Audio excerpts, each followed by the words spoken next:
लातूर जिल्ह्यातील देवणी तालुक्यात अवकाळी पावसाची हजेरी. वलांडी परिसरात तुरळक गारांचा पाऊस.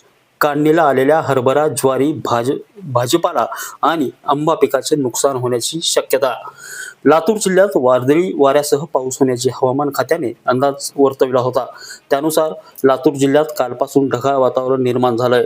मात्र आज लातूर जिल्ह्यातल्या देवणी तालुक्यात सायंकाळच्या सुमारास अवकाळी पावसाने हजेरी लावली आहे.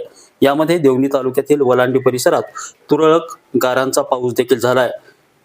या पावसामुळे आणि गारांमुळे शेतकऱ्यांचे काढणीला आलेला हरभरा, ज्वारी, भाजीपाला आणि आंबा पिकाचे नुकसान होण्याची शक्यता वर्तवली जाते.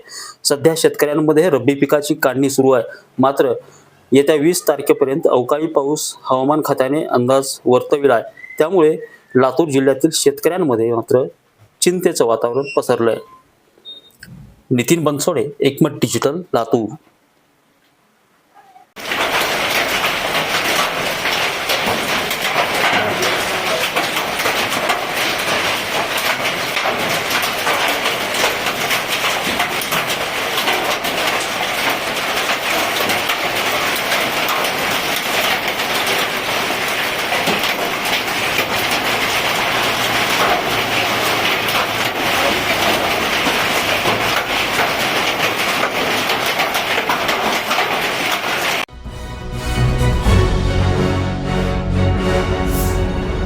Thanks for watching Ekmat Digital.